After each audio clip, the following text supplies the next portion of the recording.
Thank you very much for being here to share Martin Carter with us and to share this with Moray House. So before I begin to read Martin Carter's words to you, I'd like to set the mood.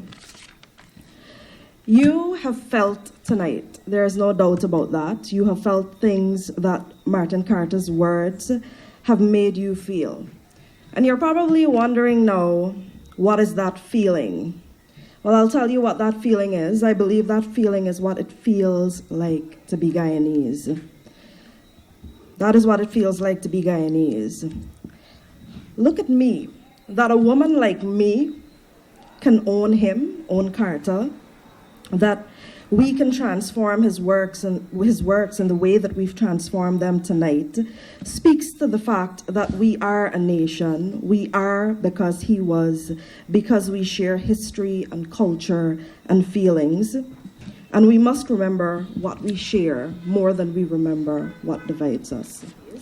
I believe we are somewhat like the axolotls, which is to say that, for some reason or another, something seems to have gone awry with that process of metamorphosis, which, if we are to accept what our leaders tell us, should work to transform us from what we function as, an aggregation of begging, tricking, bluffing, cheating, subsistence seekers, and assorted hustlers, into a free community of valid persons, each of whom has existed in a way we have come to conceptualize as, at least one, among other, higher modes of being, where the essence of staying alive means fulfillment of self and self-realization, which, when achieved, ceases to remain merely the accomplishment of a competence, but goes onward to the acquisition of the status of a function of the personality, a function which consummates itself in the enrichment of every self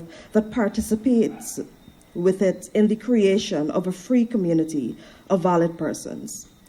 You may well want to ask, is not every person a valid person? And I say yes.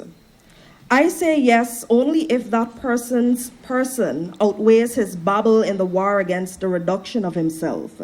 Because every word or deed a person utters or commits which fails to recognize or increase the value of another ends up by effecting a reduction of the provenance of the intention.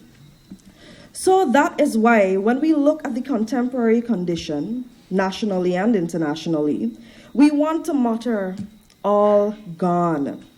Acutely aware of our victims' role in a ruthless world, profoundly critical of what to only too many of us seems to be serious malfunctioning on the part of those who decide how we should live. Self-righteously indignant at what is considered the demoralization and apathy of the so-called masses, and that outlook which exposes itself as one that sees as irrelevant anything which does not serve its own and immediate crassest self-interest. And these all combine to make our contemporary and civic behavior an ungodly scramble, where each of us is prepared to exploit the other.